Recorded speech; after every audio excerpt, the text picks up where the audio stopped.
Fala pessoal, como é que vocês estão? Já vou chegando aqui para esquentar um pouco a cadeira, esperando um pouquinho vocês chegarem. Eu sei que leva 2 minutinhos para atualizar geralmente os espectadores aqui. Tá aparecendo zero para mim, obviamente, mas a galera já vai chegando. Eu acabei de abrir a live mesmo e já vou dando boas-vindas para todo mundo. Vamos lá. Deixa eu fazer o seguinte, eu já vou configurando aqui algumas coisas, porque hoje a gente tem uma live um pouco diferente. Não vou estar jogando games, como eu faço nos finais de semana. Eu vou estar fazendo psicologia ao vivo, que é uma tentativa nova que eu estou abrindo aqui, de tentar fazer um negócio diferente, que é basicamente pegar algumas coisas, podem ser reportagens, pode ser vídeo, pode ser alguma série, às vezes, que tá de graça na internet, web series, alguma coisa assim. Pode ser alguma coisa relacionada a conteúdo de outros criadores. Qualquer coisa que acabe tocando em psicologia em algum ponto. E assim, eu vou ser bem sincero, a vida toca em psicologia.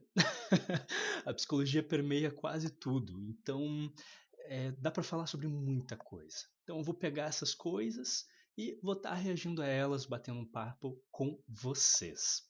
Talvez vocês tenham percebido que eu acho que eu consegui finalmente arrumar aqui o chat ao vivo. Então é para ele estar aparecendo no canto direito, né, no lado mais direito ali da tela da stream.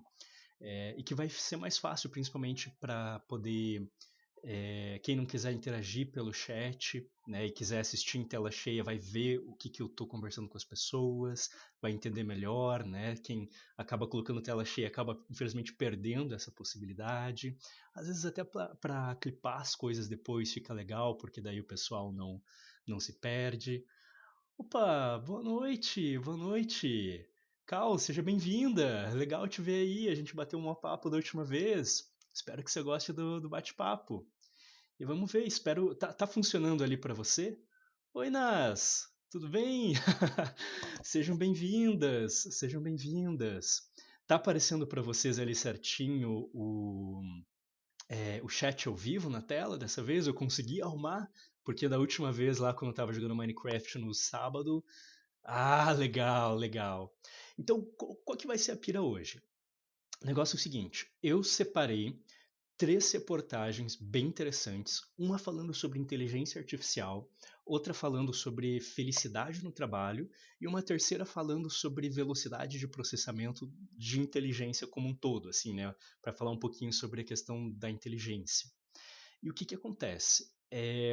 Eu não necessariamente vou falar dos três, são só pautas aqui que eu estou propondo.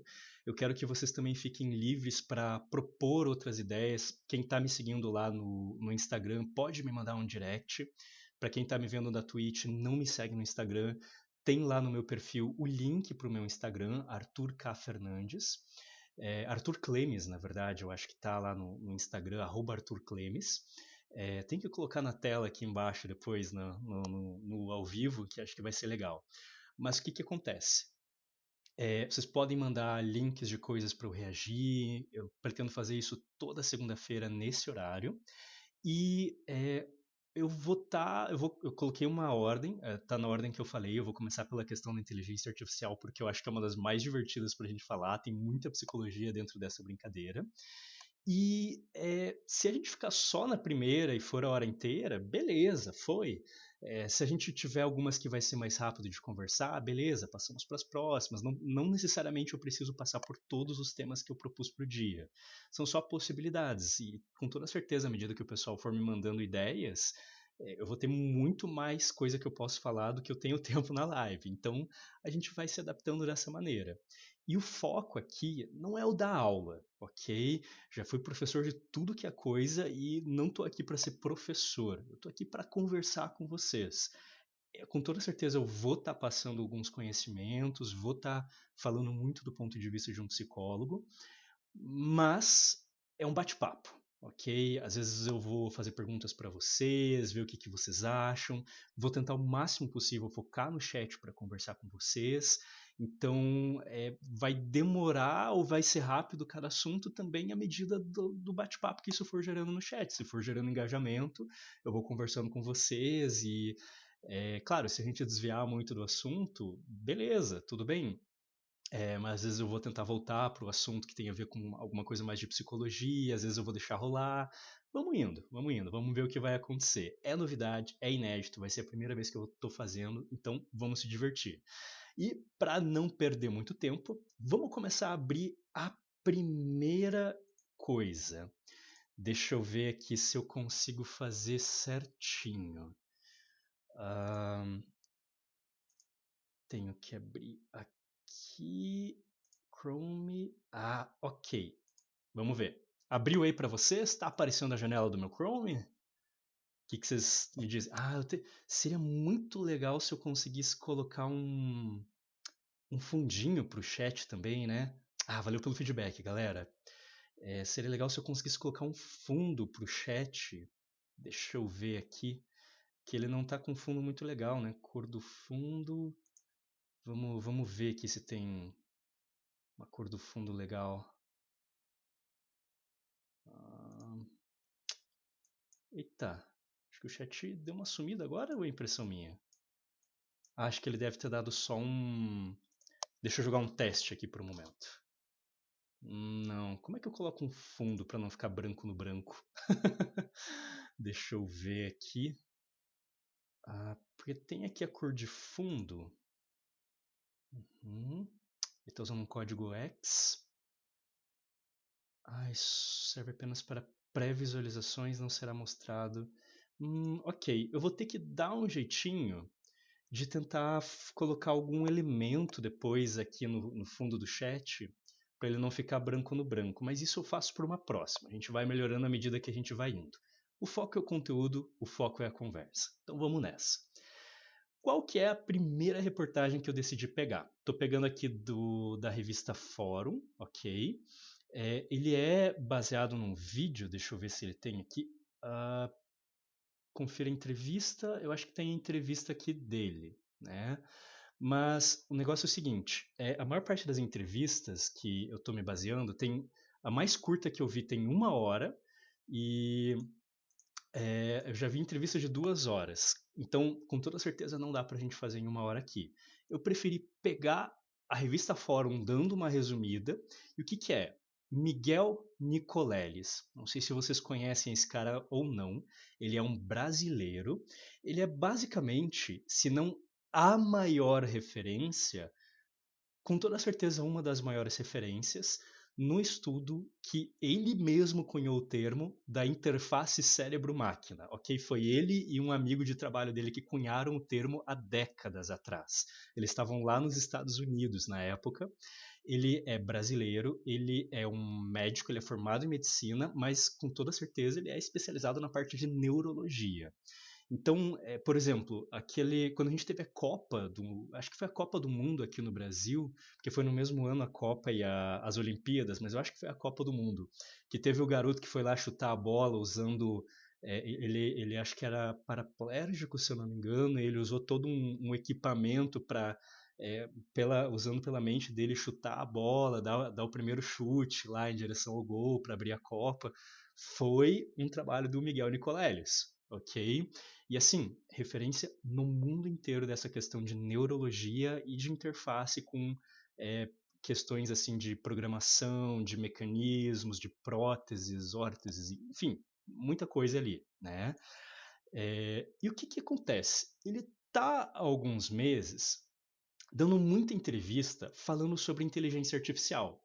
E ele basicamente criou um lema para ele que ele está repetindo em todas as entrevistas quando ele fala alguma coisa.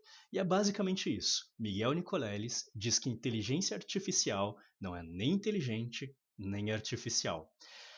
E de todas as pessoas que eu já vi falando sobre inteligência artificial, ele com toda certeza é uma das pessoas que eu mais concordo.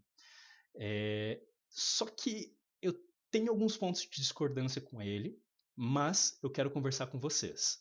Aqui a gente tem o lead, né, da reportagem, e logo abaixo a gente tem a descrição, né? Renomado cientista também sentencia que ChatGPT vai sumir com a mesma rapidez com que cresceu. E isso é muito interessante, porque nós estamos num momento em que está geral falando sobre inteligência artificial. Só que esse bate-papo está começando a morrer um pouco. Mas convenhamos, a inteligência artificial ficou no centro ultimamente do bate-papo, principalmente profissionalmente. Várias profissões, vários profissionais começaram a se sentir muito ameaçados. Artistas, pessoal que trabalha com reportagem, né, jornalista, muita coisa, professores que estão tendo que se adaptar nos colégios para conseguir descobrir, né, até mesmo nas faculdades, não só nos colégios, mas para tentar descobrir se os alunos estão usando o chat GPT ou não para fazer até TCC, ok? Já vi casos assim no Brasil. Então, o chat GPT, ele está no centro disso, ele foi um empurrão muito grande. E se falou muita coisa e se criou um fuzuê gigantesco baseado nas empresas de tecnologia, nas big techs, e baseado na mídia. Eu acho que principalmente as big techs e a mídia foram as principais responsáveis por esse caos que virou a questão da inteligência artificial. E eu, para vocês saberem, quem não me conhece aqui, eu tenho um background de eu ter feito primeiro um técnico em informática. Eu não terminei, eu fiz 2 dos 3 anos, junto com o ensino médio. Sei programar em várias linguagens de programação. Eu só perdi de fato a parte mais de programação na internet no final do curso, mas eu sei muito sobre programação. Ok? Eu sei bastante da base da programação, eu sei descrever como o hardware dentro do computador funciona nos mínimos detalhes. Eu sei eu fui professor de lógica de programação também, ok? Eu já fui professor de química, eu já fui professor de lógica de programação, eu já fui professor de muita coisa antes de ser psicólogo, ok? Então eu gosto muito dessa questão da interface da inteligência artificial aqui, porque eu sei muito da programação que está por trás. Óbvio que não tanto quanto alguém que trabalha com isso diariamente, mas eu gosto de fazer essa ponte com a psicologia. E vamos dar uma olhada. Esse aqui é o nosso senhorzinho, Miguel Nicoleles, ok? Ele é o carinha que a gente está vendo. Ele tem medo de um futuro sem futuro e reconhece os riscos de um futuro sem futuro. Uau, melhor descrição que eu já vi na vida. Ok. Acho que o chat GPT teria escrito melhor do que foi escrito aqui, mas tudo bem. Em entrevista ao programa Fórum Café desta quarta-feira, dia 12, pelo que. Só deixa eu dar uma confirmada, mas é dia 12 do mês passado, né? Então, para vocês verem como eu falei, ele já está faz uns mesezinhos, eu acho que pelo menos há uns 3 meses que eu estou vendo ele falando sobre isso, né? O médico e cientista brasileiro Miguel Nicoleles comentou a ascensão das inteligências artificiais e geradores de texto, como o ChatGPT, para o desenvolvimento humano. Então, essa parte. Opa, fala Nubilobe! Seja bem-vindo ou bem-vinda! Então vamos lá. E para ele, a inteligência artificial não é assim tão surpreendente. Ok, já vamos entrar nisso aí. Nicoleles afirma que a inteligência artificial, que ele chama de modelos estatísticos, eu amo quando reportagens não sabem. Ah, Bruno, seja bem-vindo, espero que você curta. Eu comecei agora há pouco, estou falando aqui do Miguel Nicoleles, falando sobre inteligência artificial aqui e algumas questões relacionadas à psicologia. Vamos lá. Para ele, aqui, né? Ele afirma que a inteligência artificial, que ele chama de modelos estatísticos, ele conseguiu separar por travessão com quebra de texto e ainda por cima colocou entre aspas. Eu adoro quando reportagens fazem isso.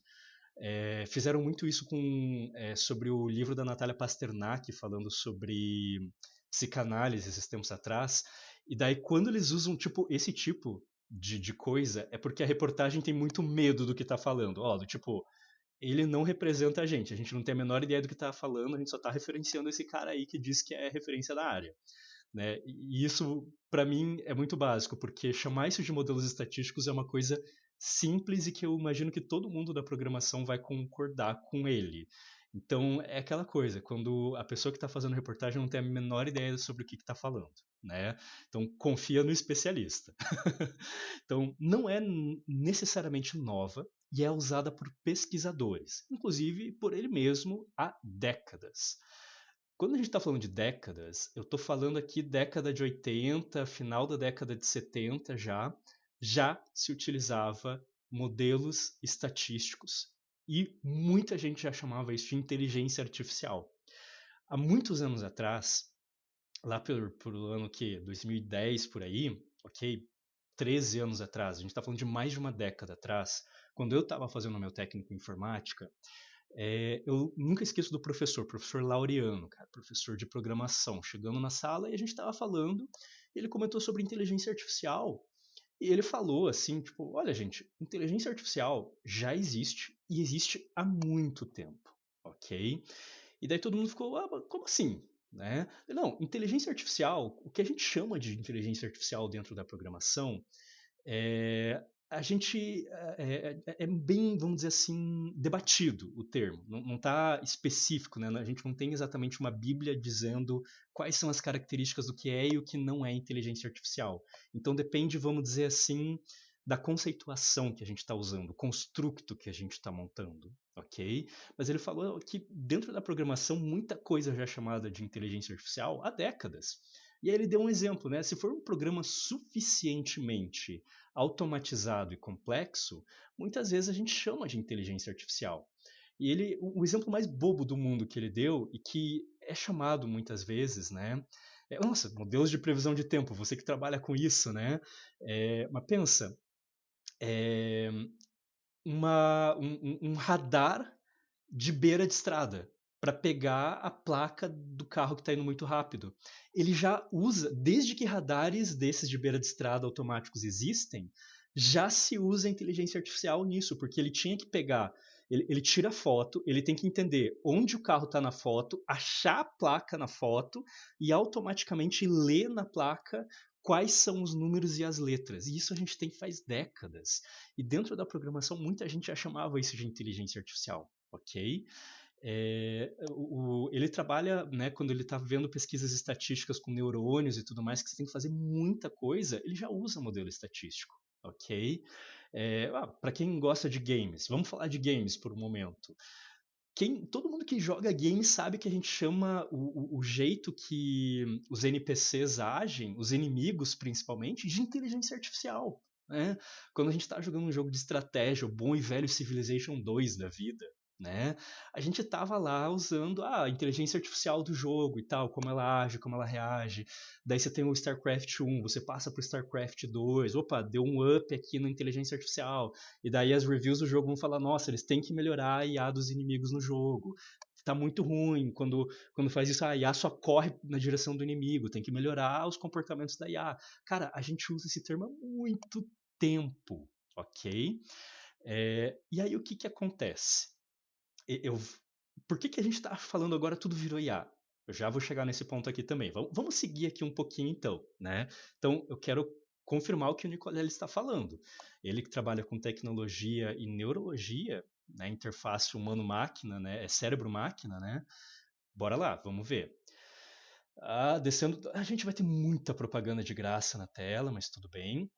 Ele falou aqui, né, aspas para ele. Eu uso as ferramentas de aprendizado e treinamento e reconhecimento de padrão há 30 anos. Eu uso desde os anos 1990. Uma coisa é você ter ferramentas estatísticas de análise de dados extremamente úteis, que você usa para reconhecer padrões para fazer análises estatísticas de grandes quantidades de dados, afirma o neurocientista. E assim, até mesmo aquela placa que está sendo vista no radar é uma quantidade muito grande de dados que precisa ser analisado, né? Vários e vários pixels, ok? Ninguém sabe o que é Deep Learning. Deep Learning é uma rede neural. Opa, valeu por estar seguindo! E aí? Deep Learning é uma rede neural com mais camadas que a gente conhece desde os anos 70, afirma. Então, o que acontece? Deep Learning, Machine Learning e vários outros termos a gente acaba utilizando muitas vezes nesse sentido de construção da inteligência artificial, de como ela vai se moldando, de como você vai selecionando. Tem vários modos de fazer isso. Hoje eu não vou entrar tanto no assunto aqui, porque daí é uma conversa muito mais técnica, mas se vocês tiverem vontade, eu posso falar mais sobre isso em outros dias, né? Como que geralmente se treina, se cria inteligências artificiais, como que se desenvolve. Mas é um processo muito louco e é interessante porque ele tem um efeito meio caixinha preta, em que quando a gente pensa em programação, a gente pensa o cara ou a mina senta atrás da tela, na frente da tela do computador, né? E vai lá digitando código por código, linha por linha, né? Comando por comando. E quando a gente está criando essas inteligências artificiais, ou às vezes até mesmo altos algoritmos que são utilizados nas redes sociais, não é exatamente isso que acontece, ok? É um processo meio automático que a gente não tem controle completo. E a gente não consegue entender exatamente como ele funciona porque ele é muito complexo e muito estatístico, né? A gente precisa de uma capacidade de processamento muito grande. É difícil explicar isso sem entrar nos detalhes, mas entrar nos detalhes vai demorar muito hoje. Então, assim, ele falou aqui do Deep Learning e nem é tão importante para a argumentação dele aqui nesse momento, porque a gente está falando, por isso que eu não vou entrar nos detalhes aqui. Mas como eu disse, vale para outro dia tranquilamente aqui, tá? Então, temos essa questão aqui. Vamos lá. Nem inteligente nem artificial. Vamos para esse subtítulo aqui. Ele também afirma que o nome inteligência artificial é, na verdade, um erro em ambos os sentidos. Para Miguel Nicoleles, os sistemas de inteligências artificiais, como Bard e Google, não são nem inteligentes nem artificiais. E aí, de novo, aspas para ele, já explico isso. A inteligência é algo restrito aos organismos, porque ela é uma propriedade emergente da interação de seres vivos com o seu ambiente. A inteligência resulta no processo de seleção natural. É a forma pela qual os organismos conseguem sobreviver às vicissitudes, pensa assim, os desafios, né, para quem não conhece a palavra, de um ambiente em contínua modificação, afirmou um neurocientista. O termo inteligência é inapropriado, porque os sistemas computacionais. Acho que um erro aqui da digitação, talvez, né? Porque os sistemas computacionais, porque eles não preenchem a definição clássica de inteligência, nenhuma delas. Aqui, talvez, talvez ele esteja sendo. Aqui é um ponto que eu acho um pouco controverso, inclusive eu pessoalmente. Eu entendo que ele está partindo de um ponto de vista médico, biológico, de definir inteligência enquanto algo que é de organismos vivos, ok? E isso é válido, porque ele está descrevendo um construto. A gente precisa definir as características de um construto para poder falar. Só que eu acho que faz muito sentido pessoas também que vão falar: olha, eu posso usar o termo inteligência como um construto diferente que não tem essa característica de ser baseado ali no organismo, né? No organismo vivo, então, portanto, seria inteligência, ok? Mas o que, que acontece? Aqui não fala muito bem, mas em várias das entrevistas que ele dá, ele discorre um pouco mais. Eu acho que eles pegaram a ideia mais fraca dele, mas ele fala uma coisa muito importante. A inteligência artificial, vou voltar aqui, né, é um modelo estatístico, ok? O que, que é um modelo estatístico? Quando a gente está interagindo com uma inteligência artificial dessas conversacionais, tipo o ChatGPT, ele não sabe o que ele está falando, ele não tem consciência, ele não entende o próprio conceito de palavra, ok? Por isso que eu acho um erro muito grande quando reportagens nos últimos anos têm tentado antropomorfizar, eu acho que seria a palavra, humanizar, vamos dizer assim, o chat GPT e outras coisas, atribuindo características humanas a ele.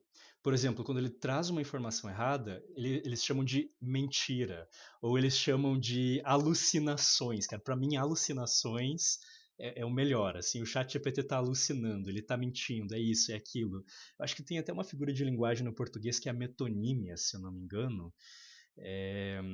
Não, não, não, metonímia não. Metonímia é trocar a parte pelo todo, mas tem uma figura que é a humanização, a antropomorfização, né? Agora me fugiu, droga, eu dei esqueci a palavra. Mas você vai colocando essas coisas e não é o que está acontecendo. O que, que ele está acontecendo? Ele está simplesmente pegando palavras, ok? E um modelo estatístico, ele é como é que eu posso falar? Um autocompletar mais complexo. É um autocompletar do seu celular mais complexo. Ele literalmente está entendendo qual é a próxima palavra, estatisticamente falando. Prosopopeia! Eu acho que é prosopopeia. Muito obrigado. Nossa, odeio quando eu esqueço. Prosopopeia. É... valeu, valeu. Obrigado, vocês estão me salvando de ter uma noite mal dormida pensando nisso. Mas o que que rola? Existe muito dessa prosopopeia realmente dentro da mídia, ok? É, e assim acaba rolando muito que é, o que que ele faz? Ele simplesmente tenta estatisticamente pensar qual é a próxima palavra. E ele pode estar errado, porque estatística não é certeza, estatística é probabilidade. É personificação. Eu não tenho certeza. Prosopopeia e personificação são sinônimos ou são coisas diferentes? Eu tô com a impressão de que são a mesma coisa, mas eu posso estar errado. Sinônimos, obrigado, obrigado. Personificação é bem mais fácil de lembrar, né? É que nem quando a gente fala, tipo, a perna da cadeira. Tecnicamente, perna quem tem é um ser vivo, é um ser humano, né? Daí a gente fala isso, mas é o termo, né? Metonímia é quando a gente fala, eu li tal autor. Não, você leu o livro do autor, né? É bem mais pomposo. Mas, o que que rola? Então ele pode sim errar, estatisticamente falando, a próxima palavra. E aqui eu quero trazer algumas pesquisas bem interessantes que eu estou lembrando de cabeça, eu não vou ter a fonte agora aqui comigo. Mas quando saiu o ChatGPT, muita gente ficou fazendo teste, muita gente que eu digo até instituições e pesquisas foram fazer teste de fazer ele tentar passar em vestibular, concurso público e etc. E dava resultados assim, nossa, ele passou com 70 pontos, 80 pontos, ele tirou 800 no Enem, alguma coisa assim. E teve uma pesquisa mais longitudinal, de longo prazo, que esperou 6 meses, e eu acho que há 1 ou 2 meses atrás, foi de uma instituição, agora me fugiu o nome, mas eles repetiram com o mesmo teste. E o chat GPT, ele tinha tirado acho que 700 ou 800 pontos da primeira vez, e no mesmo teste, o chat GPT tirou 300 pontos, ou um pouco menos que 300, alguns meses depois. Ou seja, quando a gente fala, o chat GPT é mais inteligente que um ser humano, do que a média das pessoas fazendo aquele teste, não tem nada a ver com a inteligência humana. E aí eu tenho que concordar com o Nicoleles, que a gente está comparando coisas que são essencialmente diferentes. É um modelo estatístico muito simples perto do que a gente chama de inteligência de um organismo vivo, que é muito mais complexo, muito mais abrangente. Né? Uma pessoa não iria acertar 700 e a menos que tivesse tido uma LEA, uma lesão encefálica adquirida ou algo assim, ela não ia tirar em 6 meses depois na mesma prova uma nota como 300. Mas é porque o chat GPT e essas outras inteligências artificiais, como é que agora me fugiu o termo, né? Generative, geradora, gerativa, não sei bem como traduzir para português, né? É, mas elas são estatísticas. E estatísticas é aquela coisa, se você trabalha com apostas, por exemplo, você pode ir super bem, você pode acertar 3 de cada 5 apostas que você faz por dia, e um dia você pode errar 5 das 5 apostas que você faz aquele dia. A estatística permite que isso aconteça, né? Então, entende como não é tão consistente e é uma coisa diferente da inteligência humana? E aí ele também veio uma outra coisa que eu acho interessante, que também tem um pouquinho de semântica, né? E ela não é artificial porque ela é criada por seres humanos, ela não vem do nada, não cai do céu. A inteligência que existe nessa área é a inteligência dos programadores e das pessoas que geram esses sistemas. Completa, né? E como eu falei, tem uma parte que é meio automática, mas a pessoa programa esse treinamento de como é que vai ser, ou a seleção, aquela coisa de você treina várias e você vai selecionando por etapas, quase que fazendo uma seleção natural de programação, entre aspas, da que é mais eficiente. Então os programadores ainda estão no controle no final das contas, mesmo que eles não entendam todos os detalhes. Cal, valeu, valeu mesmo pela presença. Tudo de bom aí para você e boa aula. Lembre-se, vai estar gravado depois aí por 7 dias. Se você quiser, termina de assistir mais tarde, tá bom? E eu vou tentar fazer a íntegra e deixar no meu YouTube também. Depois eu coloco o link do YouTube no meu perfil, porque infelizmente para não afiliados a Twitch está deixando só 7 dias as gravações dos VODs. Mas vamos lá. Então, espero que tenha dado para entender um pouquinho dessa primeira questão, né, de como é que essa personificação, né, da inteligência artificial, ainda mais, e aqui eu volto nesse ponto anterior, dos modelos estatísticos, né, que a pessoa vai lá e coloca duas redes de segurança, o travessão e e as aspas aqui, né? Que é tipo, ok, eu só estou reproduzindo o que o cara está falando, não tenho preparo nenhum para escrever essa reportagem, só entrevistei o cara, só entrevistei, só estou fazendo um trabalho de entrevista e de passar as ideias dele, né? Isso mostra muito o quanto que a mídia não sabe falar do chat GPT e a mídia ela precisa ter cliques, ela precisa ter views, então ela personificou demais o chat GPT e outras inteligências artificiais nesses últimos meses e isso deu um nó na cabeça das pessoas, porque as pessoas começaram muito por causa da mídia a entender completamente errado qual é o real potencial da inteligência artificial, o que ela pode, o que ela não pode fazer nesse atual estado. Então, isso complicou muito, mas isso é uma camada do problema. Eu já vou falar de outras camadas. Vamos avançar um pouco. O fim da criatividade. Vamos lá. E aqui está um dos outros problemas que eu queria trazer para vocês. Miguel afirma que essas redes neurais não são novidades e afirmou que o ChatGPT deve cair com a mesma velocidade que ele ascendeu. Ele usou como analogia também a rede social Threads, comandada pelo Facebook. Caiu rápido pra caramba o Threads. Não que caiu completamente, mas saiu do pico muito rápido. Foi, se não me engano, o app que mais recebeu usuários em tão pouco tempo, mas também saiu muito rápido, né? O que acontece? Eu queria complementar, já que essa reportagem tem um pouquinho mais de um mês e 1 ou 2 semanas aí, né?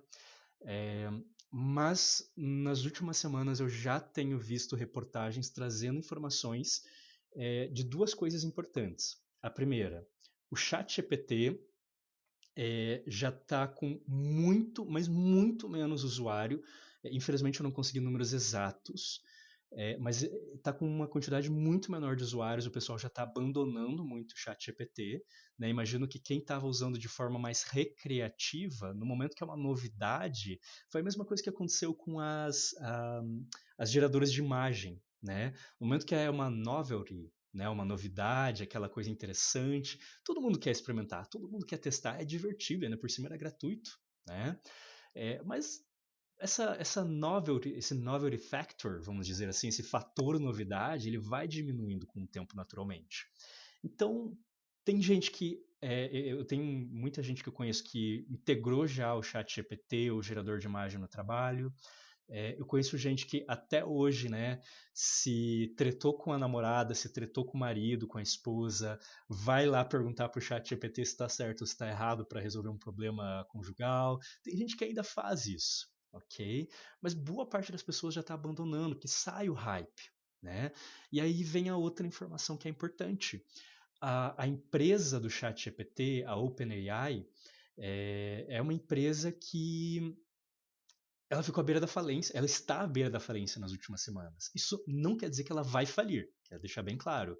Mas financeiramente, ela está à beira da falência, por causa do ChatGPT, principalmente.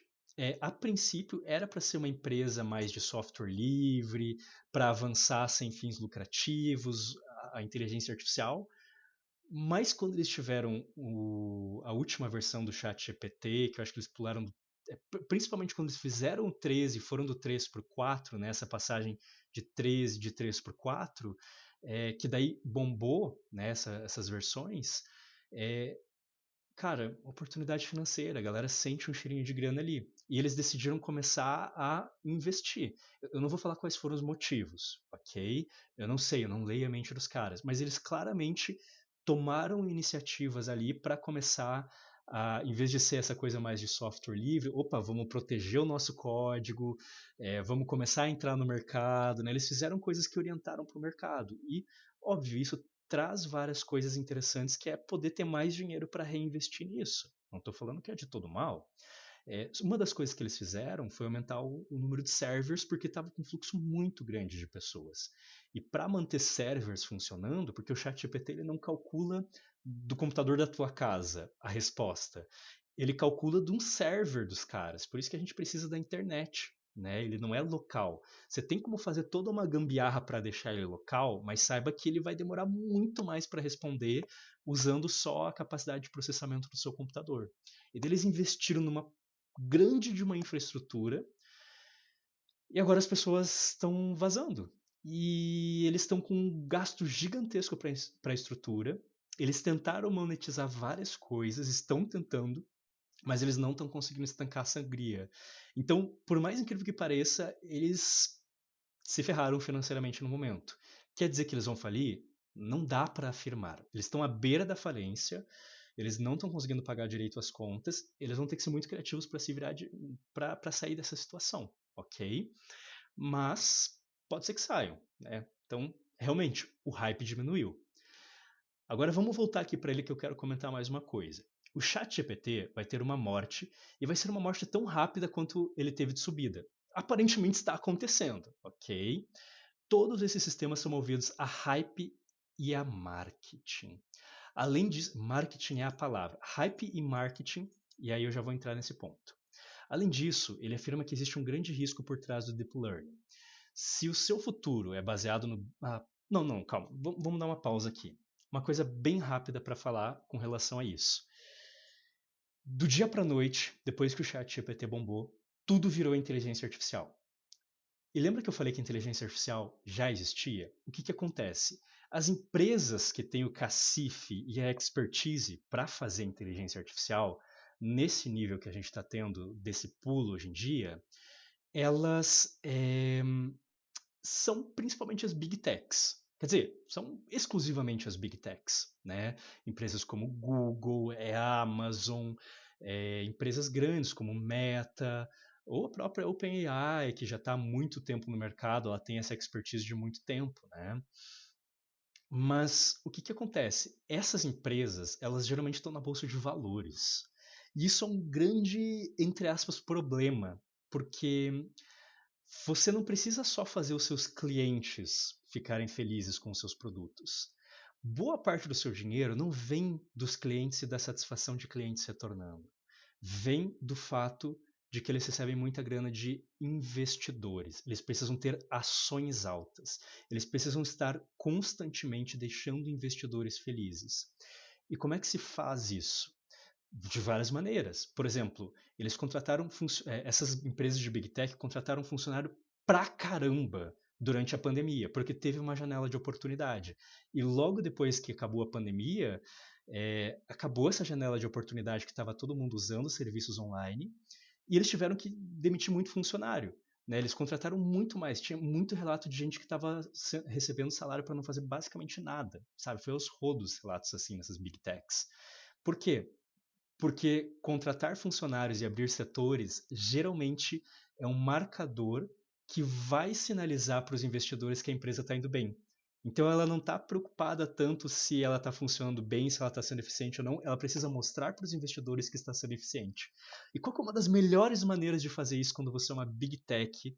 É através do hype de você ter criado uma tecnologia disruptiva.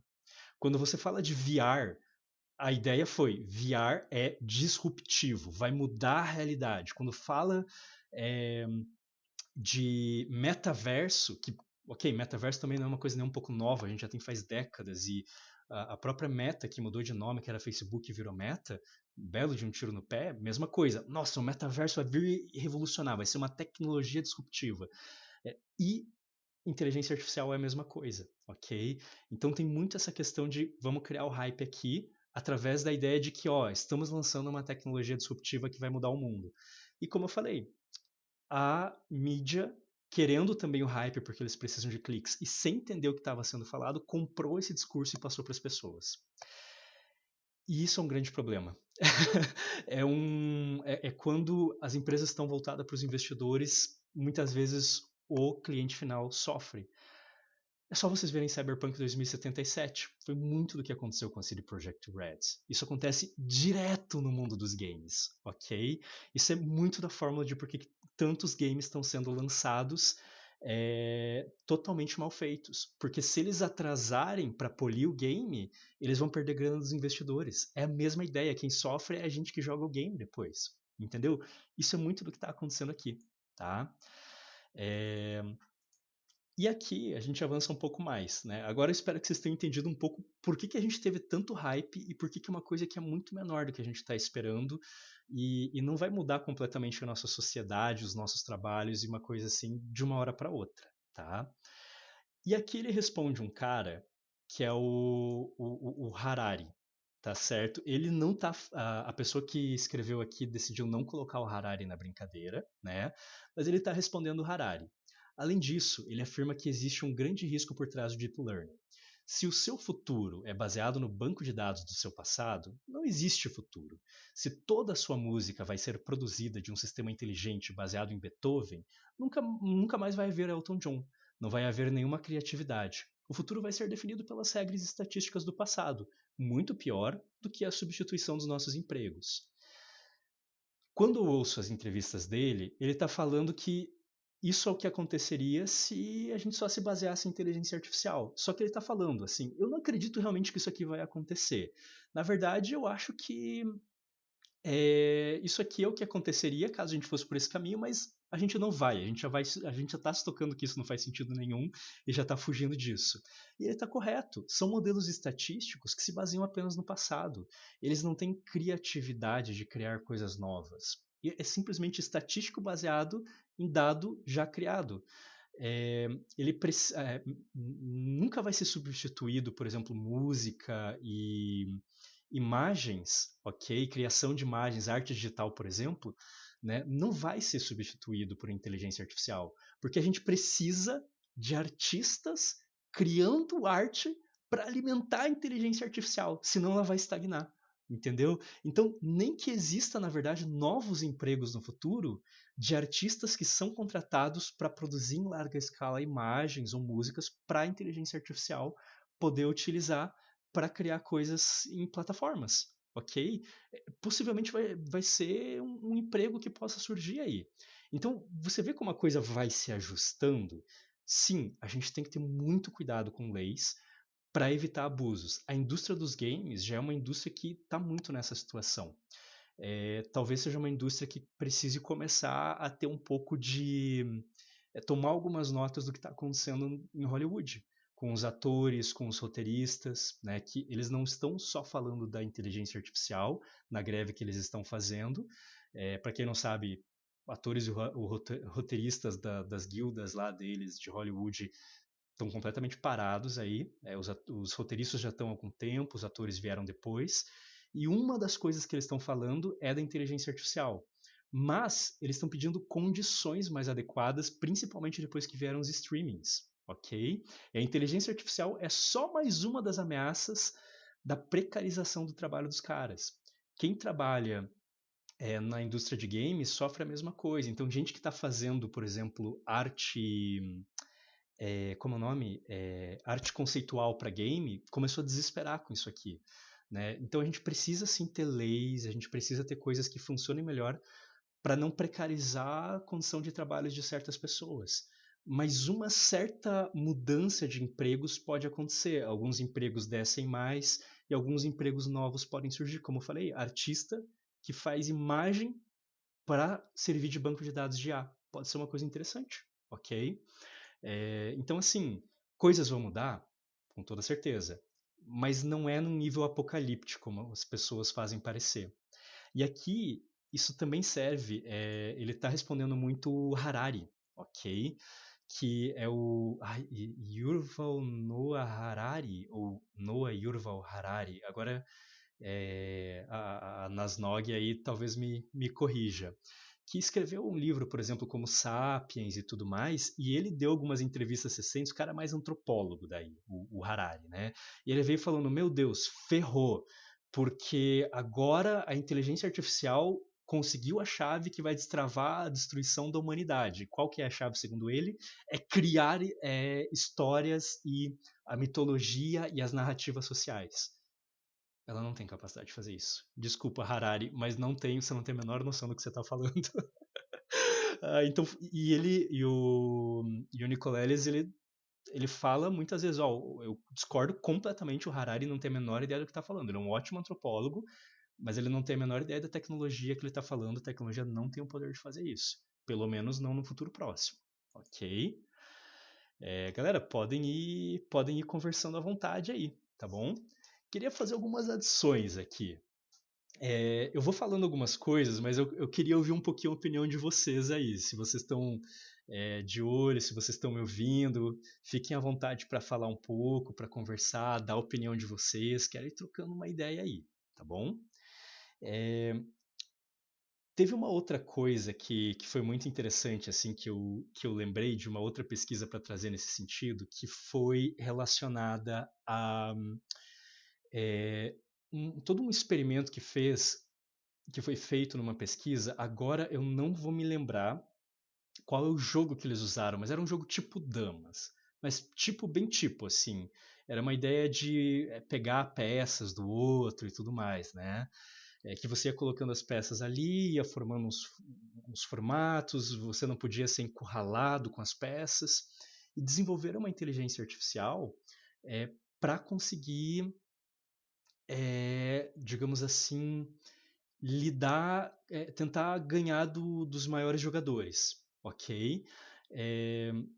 E a inteligência artificial que foi desenvolvida ao longo dos anos para ganhar esse jogo conseguiu ganhar de todos os campeões, tanto que alguns até se aposentaram depois disso e tudo mais. Deu um rebuliço lá nos campeonatos desse jogo. E aí veio dois pesquisadores, ou um grupo de pesquisadores, eu tenho a impressão de que eram dois, mas um deles nunca tinha jogado aquele jogo na vida. E em algumas semanas ele ganhou da máquina. Por quê? Porque a máquina estava treinada com jogos de profissionais, ok? Com as técnicas padrões do jogo, como é que se joga. E o cara, ele simplesmente criou uma estratégia que era uma estratégia alternativa à estratégia profissional, mas que não era uma estratégia louca, era uma estratégia, mas era uma estratégia que se você jogasse contra um profissional, o profissional ia rapidamente se adequar e ganhar de você. E ele aplicou essa estratégia que eles criaram contra a máquina em vários jogos. E depois de um tempo ele começou a ganhar 100% dos jogos, depois que ele entendeu bem essa estratégia, né? Então uma estratégia bem simples. E além disso, através da estratégia, eles conseguiram provar, é um pouco longo de explicar aqui, mas eles conseguiram provar que a máquina que ganhava o tempo inteiro, para vocês verem como é um negócio estatístico, ela não tem a menor noção de que ela está jogando um jogo, ela não tem noção de que ela tem que proteger as peças dela. Ela só estava vendo estatisticamente onde colocar a próxima peça baseado num banco de dados de jogadas de profissionais. Ela não entendia que ela tinha que se adaptar para uma jogada inesperada para proteger a própria peça, que é o objetivo do jogo. Ou seja, a inteligência artificial ganhou de todos os profissionais sem nem entender o objetivo do jogo.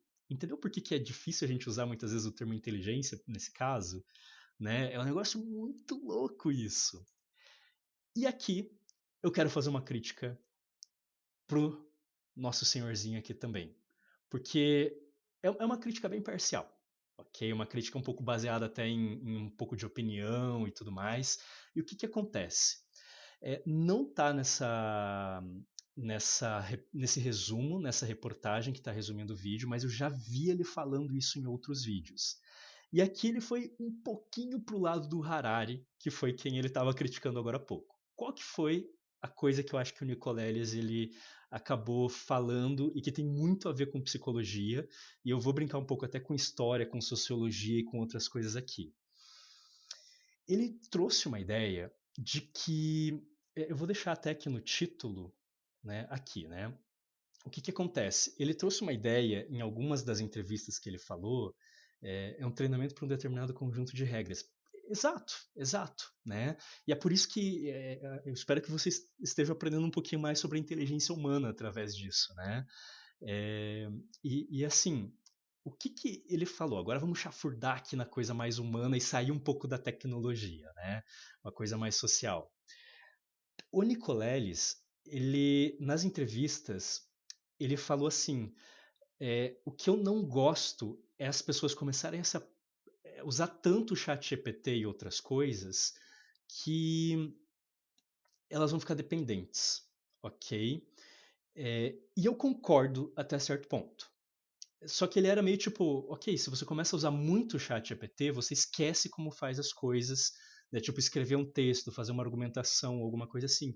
E ele está correto, né? Se a pessoa começar a usar muito, ele vai perder essa capacidade vai recrudescer, vamos dizer assim. Ela pode ser treinada de novo? Com toda certeza pode, né?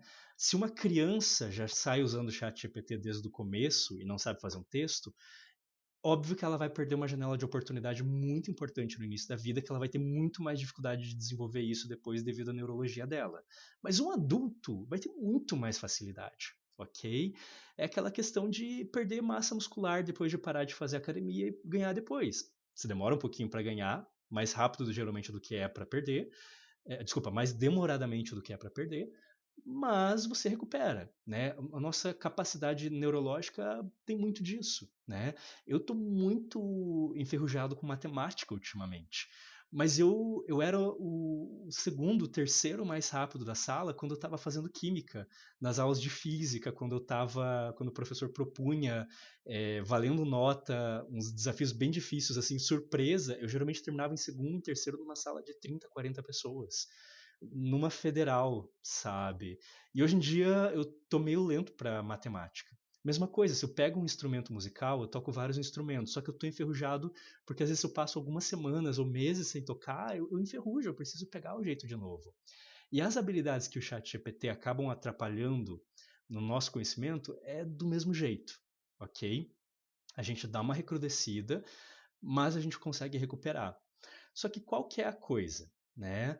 É, o nosso querido neurologista aqui, ele tem uma coisa que ele defende que é: isso é com toda certeza muito ruim. Eu coloco um asterisco, ok? Eu coloco um asterisco, porque a gente está falando é, em um nível individual e também os efeitos sociais dessa brincadeira. E aqui a gente vai brincar. Em um nível individual, se você começa a perder muitas habilidades que são úteis, isso pode não ser interessante em certos contextos. Mas quando a gente está falando de psicologia, contexto é tudo. Uma coisa que é funcional em um contexto pode ser completamente disfuncional mesmo em outro contexto, ok? É, vou dar um exemplo. Quantas pessoas eu conheço que trabalham com programação ou alguma outra coisa que usam o chat GPT para ganhar tempo? E elas não estão necessariamente é, elas deixam de ter algumas habilidades ali, mas elas ganham muito em eficiência. Quem faz arte digital, eu fiz um pouco de arte digital, principalmente da minha adolescência, tinha mesa digitalizadora e tudo mais. A gente sabe que profissionalmente, o cara não vai, toda vez que vai fazer arte digital, ele vai ter o brush, né, vamos dizer assim. Ele vai fazer o brushzinho, ele vai definir as cores, isso. Ele não vai criar a arte digital toda do zero. Muitas vezes o cara que está trabalhando profissionalmente vai pegar imagens do Google, vai borrar a imagem, pegar elementos da imagem, jogar no background com recortes e camadas e vai facilitar, vai ganhar tempo de trabalho, né? Por exemplo, eu lembro uma imagem que eu estava vendo de um cara fazendo. Ele estava fazendo um foguete decolando no meio do deserto. Ele não desenhou cada detalhe da areia do deserto. Ele pegou imagens de textura de areia que estavam de graça no Google e tratou rapidamente aquelas imagens usando um programa que facilitava a vida dele para ganhar tempo, para ter velocidade para poder entregar o trabalho. E usava e fazia as montanhas e a areia do deserto baseado naquilo. Profissionalmente, muita pessoa já faz isso. O ChatGPT é só mais uma dessas ferramentas, ok? E aqui eu acho que vem uma questão de valores, de código pessoal de valores. Socialmente falando, a gente conseguir. Vamos voltar um ponto aqui, né? Aqui, o Nicoleles ele concorda com o Harari.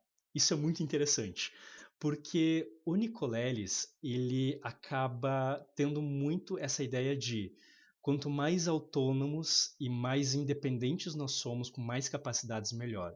E faz muito sentido vindo de um neurologista, né? O Harari, ele tem uma ideia muito parecida por tudo que eu já vi dele, mas eu arrisco dizer que é um pouco mais extremado, ok? Uma ideia um pouco mais extremada, né, no caso. Ele, no livro dele, eu já peguei alguns pedaços, uma conversa que eu tenho muito com a esposa leu o livro Sapiens dele ali completamente. Eu, infelizmente, perdi a minha janela de oportunidade de ler, que a gente tinha emprestado o livro de um amigo e eu estava focando em outras coisas na época.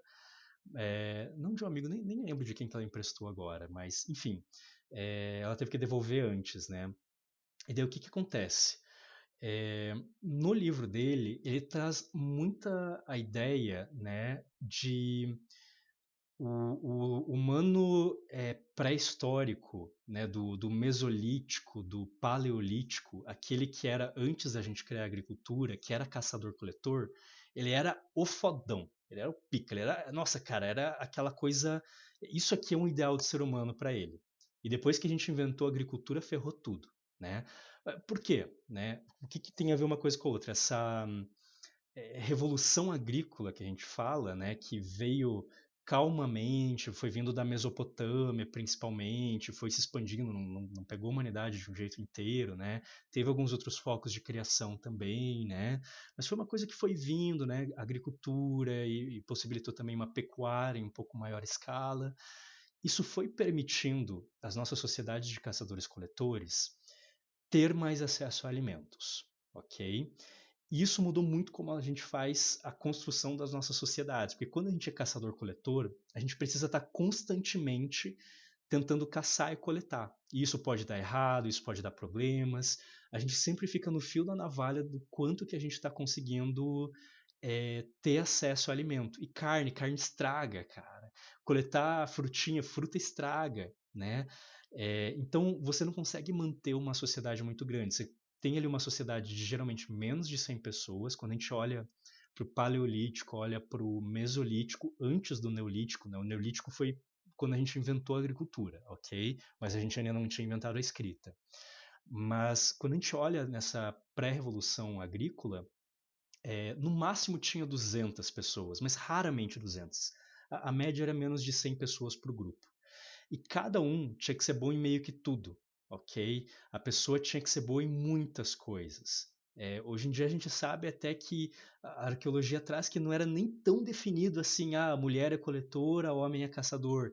Nem sempre, sabe? Muitas vezes eram trabalhos que era tudo meio feito por todo mundo, né? Todo mundo tinha que ser bom em muitas coisas. Só que quando a gente tem acesso a uma fonte confiável de alimento, e grãos principalmente que não estragam rapidamente, a gente pode estocar, pode armazenar, isso começa a deixar de ser um problema, tá? E aí a gente começa a poder especializar as habilidades humanas, ok? Ou seja, o cara vai ser só caçador, o cara vai ser só fazendeiro, o cara vai só criar cabra para tirar o leite da cabra e ter a carne da cabra. O cara vai ser só pescador, o cara vai ser só tecelão, o cara vai só fazer uns instrumentos, né? Então a gente vai começando uma especialização de pessoa para pessoa na sociedade, que é como a nossa sociedade é estruturada até hoje em dia. E o ChatGPT, ele ajuda, assim como outras ferramentas, nessa especialização. Quando a gente tem ferramentas que fazem coisas automaticamente para a gente vai tendo cada vez mais capacidade de focar em coisas específicas, ok? Se o cara que está tá fazendo pinturas em canvas, né, em quadros, com tinta mesmo, ele só tem as 3 cores básicas, que eram as bisnagas, estou inventando aqui, tá? Mas digamos que ele só tem as 3 bisnagas com as 3 cores básicas, ok? Vermelho, azul, amarelo. E ele tem que saber, ele tem que estudar muito e desenvolver técnicas de misturar aquelas cores para ter cores específicas para conseguir fazer as pinturas dele. e de repente começa a vir mais bisnagas de tintas com cores diferentes, com todas as cores que você imagina. O cara ele vai perder toda aquela utilidade daquele conhecimento que ele tinha de misturar as cores de tinta. Porque isso veio de graça para ele agora. Ele não precisa mais fazer isso, então ele perdeu uma habilidade, ok? Só que o quanto que o cara ganha de velocidade e de tempo fazendo a obra em si é muito grande, ok? Sem contar que fica muito mais fácil daí você ser artista, porque você não precisa aprender toda a teoria de misturar as cores. De novo, exemplo completamente inventado aqui na minha cabeça. Mas talvez se a gente for na história, a gente ache alguma coisa assim. De novo, o ChatGPT vem para ajudar, a inteligência artificial ajuda nesse sentido. De um ponto de vista pessoal, eu não vou negar que é uma visão do Nicoleles e do Harari, uma visão válida de que quanto mais coisas individualmente eu sei fazer, melhor. Mas muitas vezes não é o que o mercado de trabalho está procurando. E em um nível. De novo, não estou falando que isso é bom ou é ruim, estou falando de dados de realidade aqui. Em um nível de sociedade, quanto mais as pessoas automatizam as coisas e mais a gente consegue especializar a mão de obra humana, geralmente melhor, porque a gente avança a sociedade. Isso permite um avanço da sociedade gigantesco. A gente consegue criar mais, a gente consegue pesquisar mais, a gente consegue desenvolver mais a nossa civilização, né? Se a gente tem muita coisa automatizada e cada ser humano podendo especializar em coisas muito grandes, como esse cara é super especializado na interface cérebro-máquina. Cara, uma especialização muito específica, né? O outro que vai se especializar em física quântica e etc. Ou o outro que vai se especializar em fazer arte, né? Em algum tipo de arte específico. Cara, isso não é de todo mal, entende? É, às vezes me passa uma ideia, as pessoas que têm essa ideia de que cada ser humano tem que ser completamente não, isso seria um pouco mais o Harari pega um pouco mais, o Nicoleles ele flerta um pouco com essa ideia, mas essa ideia de colocar o ser humano como tendo que ser muito independente em vários sentidos, eu tenho minhas dúvidas do quanto que isso é positivo, saudável e funcional em todos os contextos. Eu acho que varia muito de contexto para contexto.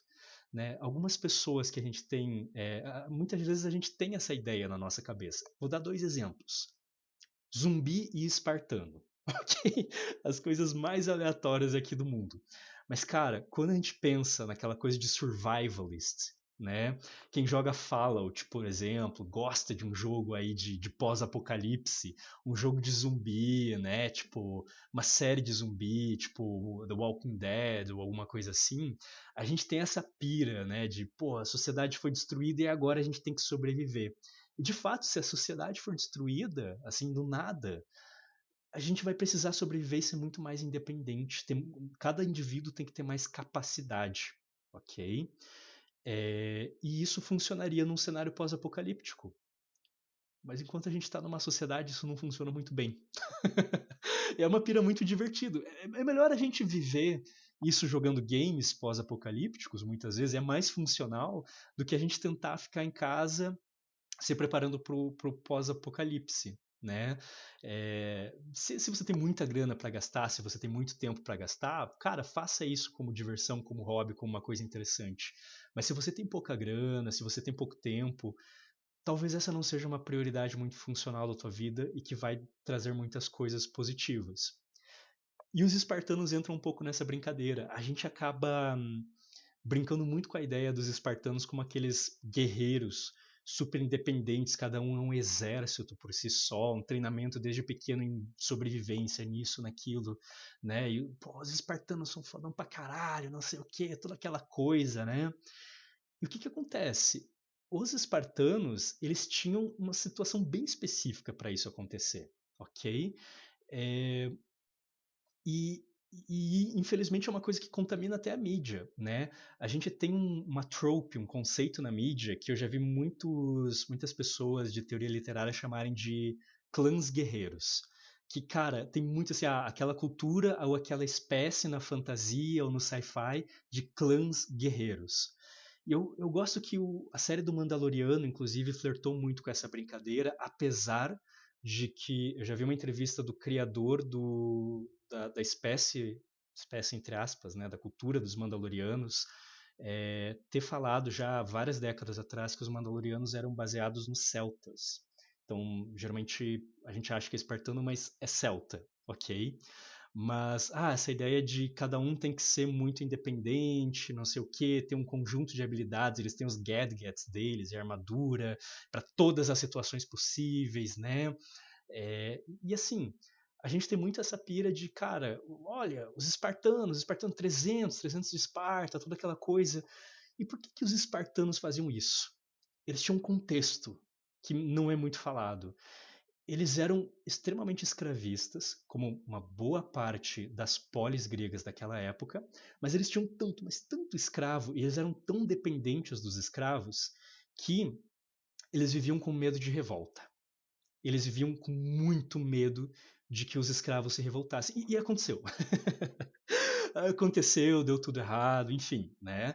Mas a sociedade deles tinha uma bomba relógio dentro dela, vamos dizer assim, e isso, se vocês pesquisarem, é real, não estou tirando do éter isso aqui. Você tem registros que conseguem provar que isso era uma coisa muito falada socialmente na época, era uma preocupação rotineira deles, uma preocupação política deles, tem registros disso. Tá?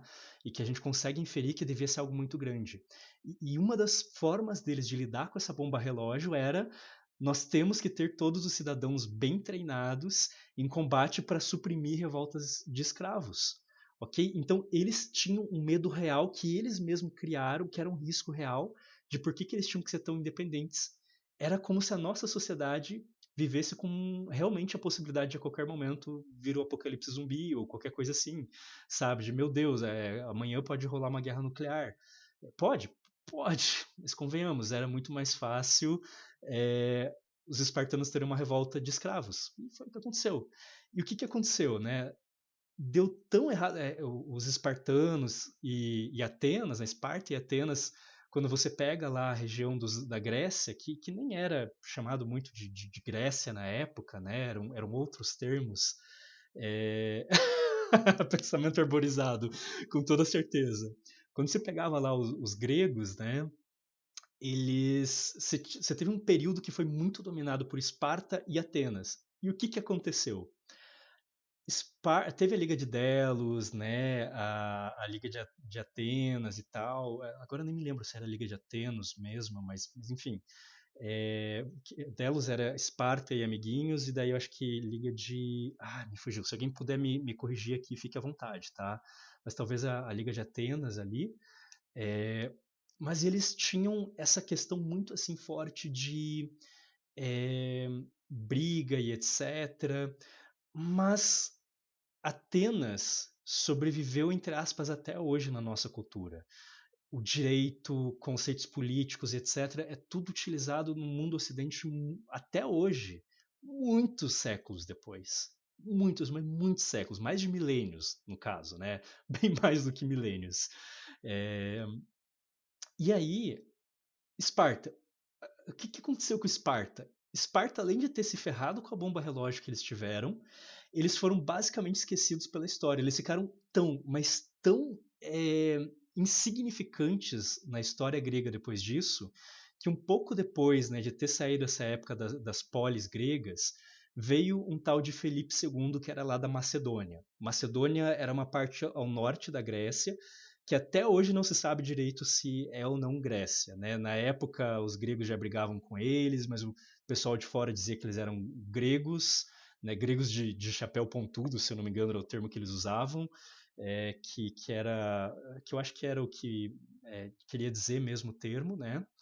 E daí você tinha, até hoje, a República da Macedônia, se ela é ou não parte da Grécia, até nos mapas, até hoje em dia, isso é um problema. Tá? Movimento separatista até hoje, geopolítica atual. Mas na época, Macedônia já era um reino ao norte, e era um reino, cara. Grécia nem gostava direito ali dessa ideia de rei. Né? Eles tinham essa ideia de democracia. E o que aconteceu? O Felipe II conseguiu, através de muita conexão e misturando conquista com diplomacia, ele conquistou ali toda Ah, oi, Vitor! Vi o link na Soberana. Soberana? Tô um pouquinho perdido de quem ou o que é. Fala aí, explica um pouco mais. Seja bem-vindo. Pena que tá quase acabando, tem mais uns minutinhos aí para eu terminar o pensamento, né? Mas seja bem-vindo, pode interagir, fique à vontade aí. Mas e aí, o que que acontece, né? Quando o Felipe II veio e dominou geral. Ah, legal, legal, a galera se chamando aí. Valeu, valeu. Mas daí o Felipe II dominou a parada, né? Ele. Opa, valeu por seguir, valeu por seguir. E aí, quando o Felipe II dominou a parada, ele dominou a Grécia inteira, menos Esparta. Ah, porque Esparta não pôde ser conquistada? Não, porque ele não quis perder o tempo de tão insignificante que era Esparta naquela época. Terminando a conquista, ele voltou para casa, foi assassinado na frente do filho dele, um tal de Alexandre o Grande, para quem não conhece. Né? E o Alexandre o Grande teve que reconquistar um pouco, porque virou um fuzuê a Grécia nesse período. Ele reconquistou tudo e ele também deixou de lado Esparta, porque Esparta não importava naquela época, sabe? E aí o Felipe, não, o Alexandre o Grande começou a dominar tudo, né? Dominou Pérsia, os persas já tinham atacado, saqueado Atenas antes, né? Então ele teve a vingança dele, dominou o Egito, ele foi até uma parte lá, a gente acaba tendo muita. A gente tem muito essa ideia de glorificar essa coisa da independência, ainda mais porque a gente vive numa sociedade de self-made man hoje em dia que finge que a gente é independente. Se você vai pegar uma caixinha de leite para tomar um leite, você não está tirando leite da vaca do quintal que você criou. Né? Não, você está pegando uma caixa de leite pasteurizado numa embalagem longa-vida que foi transportada por um caminhoneiro, né? A greve dos caminhoneiros fez a gente ver como a gente vive numa sociedade super interconectada, né? E assim, a gente vive numa sociedade em que a gente precisa muitas vezes ir se ajudando, dependendo um dos outros, criando laços, criando conexões, ok? E a gente não tem muito como fugir disso. Né? Então, essa ideia de que a gente depender um pouco de uma ferramenta aqui ou ali para fazer um trabalho mais rápido, com mais qualidade, produzir mais, ajudar mais socialmente a gente a desenvolver a nossa civilização, eu não vejo tanto mal nisso, ok? Então é um ponto que eu discordo um pouquinho do nosso amigo aqui, ok? Mas agora distribuir essa produção humana, né, a produção das coisas que a gente cria socialmente, aí já é outros 500. Como isso é feito, né, leis, programas, projetos, governos e tudo mais, aí a gente precisa ter essas coisas funcionando bem para conseguir garantir que essa produção vai conseguir chegar na humanidade como um todo, né? Senão não faz muito sentido. Mas isso é uma outra história, senão eu vou ficar até amanhã no bate-papo aqui. Mas e aí, galera? O que, que vocês acharam? Querem comentar? Querem fazer uma. Querem adicionar alguma coisa? O que, que vocês pensaram ao longo de tudo isso? A gente falou de inteligência artificial, de neurologia, a gente falou de programação, a gente falou um pouco de história também, de desenvolvimento humano, né? Ah, pô, Vitor, pena que você chegou no final, mas não se preocupa, cara. Vai ficar gravado por 7 dias aí. E eu vou jogar ele completo pro YouTube. Depois eu coloco o link do YouTube no meu perfil lá também. Você vai poder ver tudo aí, tá bom? Mas sinta-se à vontade para conversar também. Sinta-se à vontade para falar o que, que você pensou, se quiser dar uma contribuição. Às vezes criticar alguma coisa que eu falei, trocar uma ideia aqui. Eu acho que foi bem bacana, né? A psicologia, como eu falei, cara, o negócio vai longe aqui.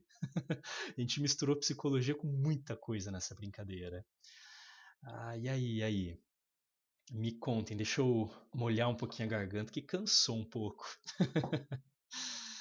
Leve de reação tu pretende fazer? Então, essa ideia é para ser meio react também. Hoje eu peguei uma notícia, né, para a gente conversar sobre uma notícia que é baseada numa reportagem.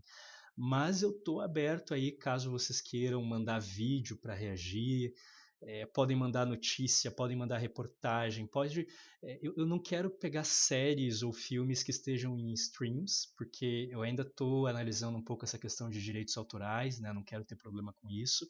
Mas se for uma web series, coisa que está de graça no YouTube, sem ser pirateado ou algo assim, né? Podem mandar também. Podem mandar coisas de outros, como se fala, outros criadores de conteúdos, outros influencers aí. Pô, Arthur, isso aqui que o cara tá falando sobre saúde mental tem a ver, não tem a ver, sabe?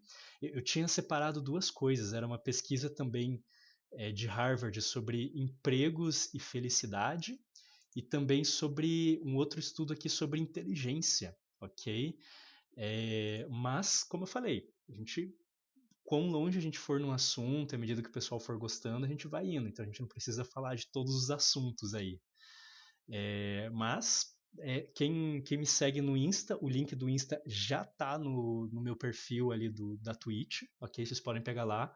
Podem me seguir no Insta, me mandem link por direct se vocês quiserem, que eu vou fazer o meu máximo para ir reagindo, para fazendo um grupinho aí de links legais para fazendo esses reacts e essas conversas. O objetivo é conversar com vocês e reagir. E agora, games. Games é no final de semana. Games é todo domingo, das 7 às 9 horas. É uma live um pouquinho mais longa, de 2 horas aí, ok? Eu tô jogando principalmente uma série de. A psicologia de The Witcher, que eu tô jogando The Witcher 3 e tô fazendo umas análises psicológicas. Tem uns clipes já no meu canal das duas sessões. E tô jogando também Minecraft. E o Minecraft é mais pra descansar um pouco com vocês, vamos dizer assim. É uma coisinha mais de boa, é divertido e também é uma parada assim que dá mais espaço para conversar. Inclusive, final de semana, nossa, a gente conversou pra caramba quem tava lá. A Cal que saiu ali conversou pra caramba, teve gente de Portugal que tá conversando também. Cara, legal, legal. Ah, que massa. Eu também sou. Eu só comecei a falar disso de maneira oficial, assim, nas minhas redes sociais bem recentemente. É, é difícil definir. Eu, algumas pessoas vão me definir, dependendo do conceito de cada um, como bissexual ou pansexual. Eu tenho preferido pansexual porque eu acho que faz mais sentido, eu acho que bate um pouco mais, mas eu sei que não está escrito em pedra a definição de pansexual. Às vezes as pessoas têm um conceito um pouco diferente e às vezes pouca gente sabe o que é pansexualidade. Às vezes eu falo que eu sou bi só para facilitar a conversa, porque bissexualidade o pessoal fala. Mas é uma coisa bem importante para mim. Eu até quero fazer um pouco mais de vídeos lá no Instagram uma hora dessa sobre isso. Mas cara, é legal. Inclusive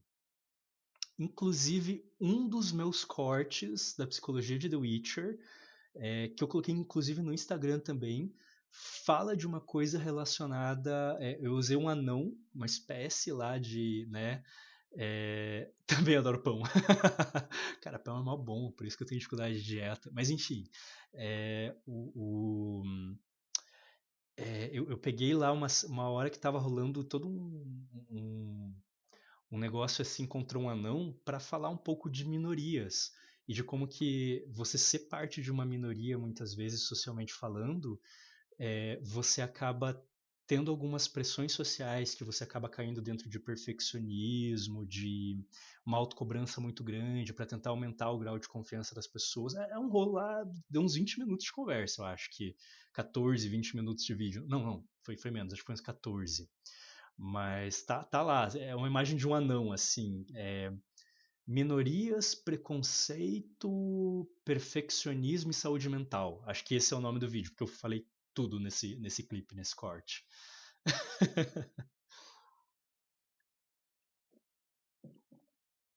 Mas beleza, beleza. É uma droga que a gente acaba tendo o.